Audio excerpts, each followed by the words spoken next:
जय गुरुदेव। दोस्तों और मित्रों और प्यारे सत्संगियों, परम संत बाबा जय गुरुदेव ने मानव समाज के कल्याण के लिए 1952 से लेकर 2012 तक 60 साल इतनी मेहनत की, इतनी इस इतिहास में किसी ने नहीं करी। किस लिए करी? आत्माओं के कल्याण के लिए, मोक्ष के लिए, मुक्ति के लिए, भगवान को देखने के लिए, भगवान का इस्तेमाल करने के लिए, परमात्मा का इस्तेमाल करने के लिए। उससे क्या होता है, जब हम हमारा मन भगवान के दर्शन करता है तो हमारा जो मन है ना, मन निर्मल और पवित्र हो जाता है। मन को अपना घर मिल जाता है, मन को एक अलौकिक ताकत मिलती है और मन को 3 लोग देखने के अवसर मिलते हैं। मन को अपना घर मिल जाता है। ये क्या, किसका लाभ है? भगवान को देखने का। और जो इंसान होता है वो दुख और सुखों से दूर हो जाता है, वो आनंद में जीवन जीता है। दूसरा क्या है? परमात्मा। जिस प्रकार हमारे इस मनुष्य शरीर में हमारी एक आत्मा है, आत्मा है तो कहीं ना कहीं परमात्मा भी है। परमात्मा किसे कहते हैं? जिसने ये आत्माएं बनाई हैं। आज इस कलयुग में सहज युक्ति द्वारा, आसान युक्ति द्वारा, पीछे के इतिहास में कठोर साधना थी, द्वापर में, त्रेता में, सतयुग में, पर आज कलयुग में मनुष्य शरीर के अनुसार अच्छे और बुरे को देखते हुए तो उस भगवान परमात्मा ने आसान और सहज और सुलभ युक्ति कर दी। पर डायरेक्ट इन आंखों से भगवान नहीं देखा जा सकता। कैसे देखा जा सकता है? तीसरे नेत्र से, दिव्य दृष्टि से, जो यहाँ होती है, जहाँ औरत बिंदी लगाती हैं। उसमें क्या होता है, हमें 4 आदमियों की ज़रूरत पड़ती है। सबसे पहले तो 3 हैं। एक गुरुजी, जो दादा गुरुजी का मंदिर मथुरा में है, वहाँ हमें माथा टेकना है। दूसरा जो परम संत बाबा जय गुरुदेव का मंदिर है खितौरा में, वहाँ हमें माथा टेकना है। तीसरी है साध की संगत। कहावत भी कही गई है, एक घड़ी आधी घड़ी, आधी में पुण्याद, और तुलसी संगत साध की, हटे कोट अपराध। यानी कि साध की संगत आपके कोट अपराध हर लेगी। आपने देखा नहीं होगा, मानव समाज में कुछ दोस्त, कुछ मित्र, कुछ साथी आपको ऐसे मिलते होंगे, बोले जो हमारे प्रारंभ में है वो तो हमें भोगना ही पड़ेगा। यानी कि भगवान की भक्ति करके, परमात्मा की भक्ति करके उन्हें काटा नहीं जा सकता। मान लो आपके नसीब में एक्सीडेंट होना है और आपका कोई नुकसान बिगाड़ होना है, वो होकर रहेगा। यानी कि आप किसी भी देवता की, ब्रह्मा विष्णु महेश की, या सत्संग के माध्यम से कहीं भी जाओ, इसका मतलब जो भगवान ने लिख दिया है वो आपको भोगना पड़ेगा। पर दोस्तों, मित्रों और प्यारे सत्संगियों, ऐसा नहीं है। अगर हम किसी गुरु की, जो भगवान के घर आता जाता हो, किसी सदगुरु की, जो पूर्ण सत्ता का मालिक हो, जिसने अंडखंड ब्रह्मांड, यानी कि सदगुरु का मतलब होता है सारे अंडखंड ब्रह्मांडों का मालिक, हमारी सब आत्माओं का मालिक कौन होता है? सदगुरु। और एक होता है साध। साध क्या बताता है? साध करता है साधना, और साधना करके क्या बताता है? गुरु की और सदगुरु की साधना बताता है। अब गुरु और सदगुरु साध को ये आदेश देते हैं, तू साधना करता चल और दूसरों को बताता चल। किसके बारे में बताना है साध को? एक तो गुरु के बारे में और एक सदगुरु के बारे में। तो मैं आपको क्या बताना चाहता हूँ? गुरु के बारे में, अंधकार और प्रकाश के बारे में, अच्छाई और बुराई के बारे में। फिर होते हैं सदगुरु। सदगुरु कौन होते हैं? जो पूरे अंडखंड ब्रह्मांडों के मालिक हैं, जो सत्य के मालिक हैं, जो हमारी आत्माओं के मालिक हैं, जो सारे ब्रह्मांडों के मालिक हैं, पूरी दुनिया के मालिक हैं। उन्हें क्या कहते हैं हम? सदगुरु। सदगुरु मनुष्य शरीर का नाम नहीं होता। सदगुरु उस आत्मा का नाम होता है जो सारे अंडखंड ब्रह्मांडों में यात्राएं तय करती है, लक्ष्य तय करती है, उद्देश्य तय करती है, पथ निर्माण करती है। उस आत्मा का नाम होता है सदगुरु। मालिक एक होता है अनामी महाप्रभु। अनामी किसे कहते हैं? जिसका कोई नाम नहीं होता, कोई रूप नहीं होता, कोई रंग नहीं होता, शब्द स्वरूपी संग है, कभी न होते दूर। और धीरज रखिए मन में, दिखेगा सतनूर। यानी कि अगर आप अपने मन में सत्य की खोज करते चलोगे और समाज में रहते हुए, घर परिवार समाज का काम करते हुए, तो आपको सतनूर दिख जाएगा। सत्य का मालिक, जो कुल मालिक है, अंड खंड ब्रह्मांडों का मालिक है, वो आपको दिख जाएगा। तो आपको क्या चाहिए? एक मजबूत गुरु, सद्गुरु और साध की ज़रूरत है। जब तक आपको वो नहीं मिलेगा तो आपको तीन लोक का मालिक भी नहीं मिलेगा। तीन लोक का मालिक पता है कौन है? जिसे हम भगवान कहते हैं, ज्योति स्वरूप कहते हैं। तो वो आपको सबसे पहले वो आपको अपने तीन लोक दिखाता है। तीन लोक में जिसमें एक लोक तो क्या है, जैसे स्थूल लोक, जिसमें हम सब इंसान रहते हैं। दूसरा होता है लिंग लोक। लिंग लोक किसका होता है?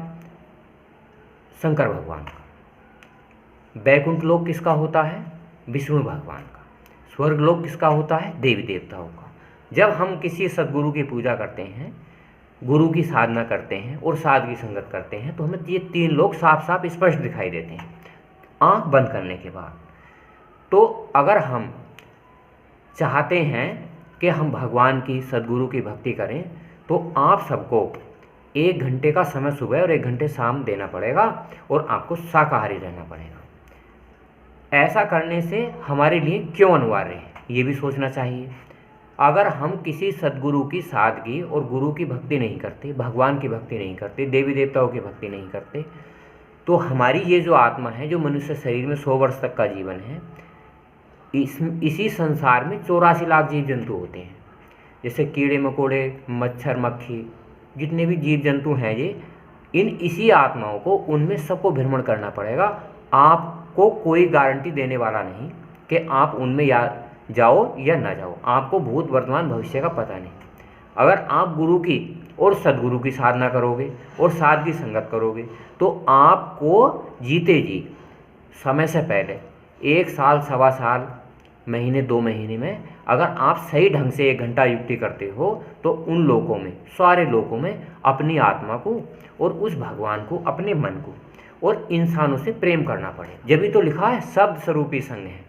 शब्द स्वरूप में वो परमात्मा, वो सारे धर्मों का सृजनहार, कुल मालिक, वो हमारे मनुष्य शरीर में जीव आत्मा के रूप में यहाँ बैठा है और हमारी मुंह से बोल रहा है और आँखों से देख रहा है और पैरों से चल रहा है। तो कौन है? परमात्मा का एक तत्व है, परमात्मा की एक आत्मा है। अगर हम युक्ति द्वारा इस आत्मा से परमात्मा को देख लेते हैं, अगर हमने परमात्मा देख लिया, तो हम पता है क्या करेंगे? आत्मा हमारी परमात्मा के घर पहुंच जाएगी।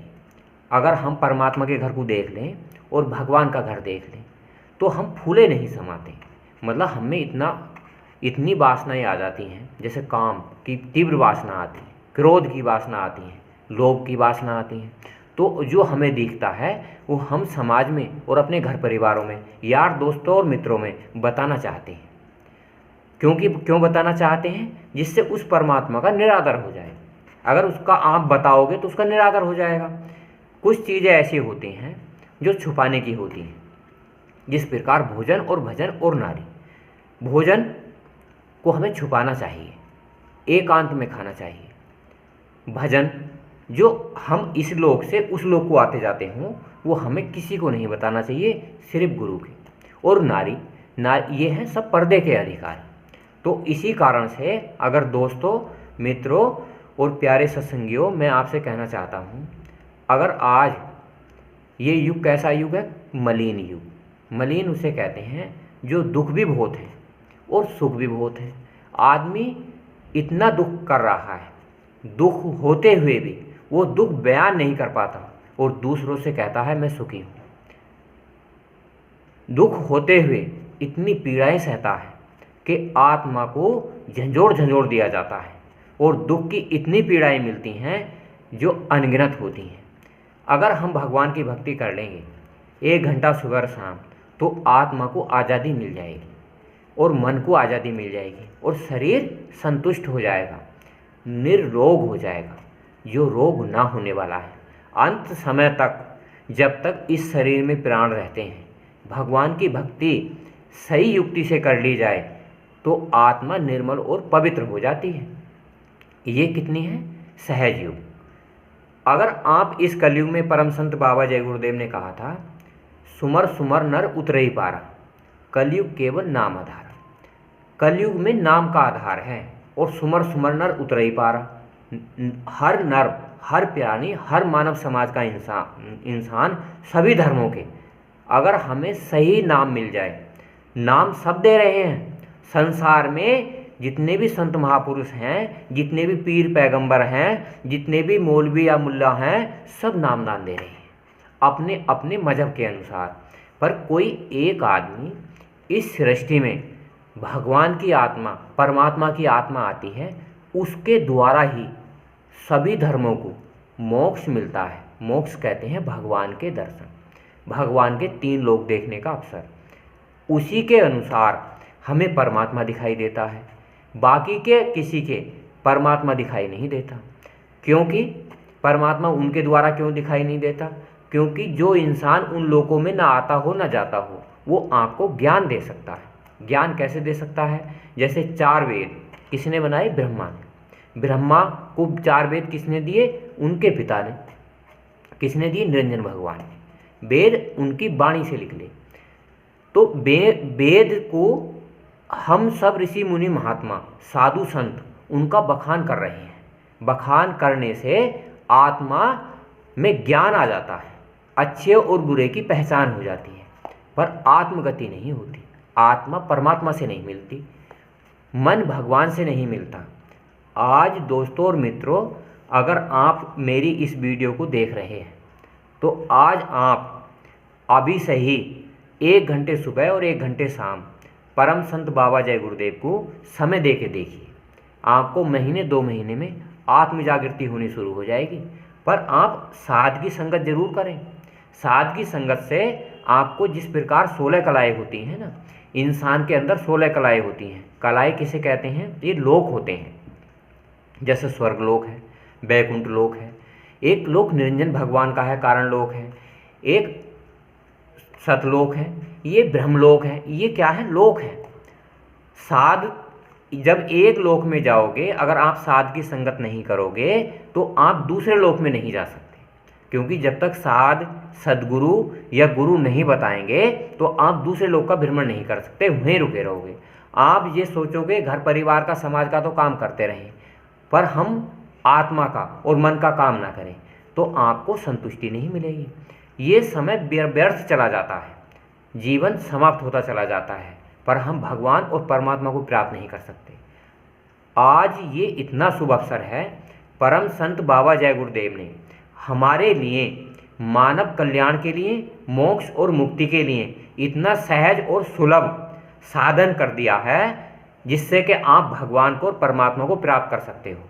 पर आपको 3 काम करने होते हैं। 3 काम कहाँ? बिल्कुल साफ और स्पष्ट। इतना स्पष्ट किसी ने नहीं बताया। सबसे पहला है सत्संग। सत्संग आपको 3 का करना चाहिए, 4 का करना चाहिए। एक तो गुरु का, सदगुरु का, साध का और चेले का। गुरु आते हैं तो सदगुरु बनाते हैं, सदगुरु साधगु बनाते हैं, और साध चेले को बनाता है। तो इसलिए हमें 4 का सत्संग करना चाहिए। फिर क्या है? सेवा। सेवा किसकी करनी चाहिए? सेवा हमें जो सत्य के रास्ते पर चलते हैं, सत्य की महिमा गाते हैं, सत्य का गुणगान करते हैं, सत्य का प्रचार करते हैं, तो उनका हमें सत्संग करना चाहिए। सत्संग का मतलब है सेवा करनी चाहिए। जो अपने अनुसार शक्ति हो, उसके अनुसार। अगर आप पे कुछ नहीं है तो आप उन्हें पानी पिला दीजिए, प्यार से श्रद्धा भाव रखिए। फिर तीसरा क्या होता है? भजन। भजन किसका होता है? अपनी आत्मा का। भजन का मतलब है यहाँ से और सारे लोगों में आना और जाना। ये किसकी युक्ति से होता है? गुरु की और सदगुरु की। और साध सदगुरु की और गुरु की युक्ति बताता है। साध कोई भगवान और परमात्मा को नहीं दिखाता। ये समय बड़ा कठोर समय है। परम संत बाबा जय गुरुदेव ने कहा है, ये आने वाला समय आपके लिए बड़ा भयानक, बड़ा कठोर होगा। तो इसी वीडियो को मैं समाप्त करता हूँ। आप लाइक कीजिए, शेयर कीजिए, यार दोस्त और मित्रों को सबको बताइए। उनकी आत्म कल्याण हो जाएगा, मोक्ष मिल जाएगा, मुक्ति मिल जाएगी। परम संत बाबा जय गुरुदेव का ज्ञान आम ज्ञान नहीं है, ये बड़ा विचित्र और बड़ा अच्छा ज्ञान है, जिससे भगवान और परमात्मा प्राप्त किया जा सकता है। जय गुरुदेव।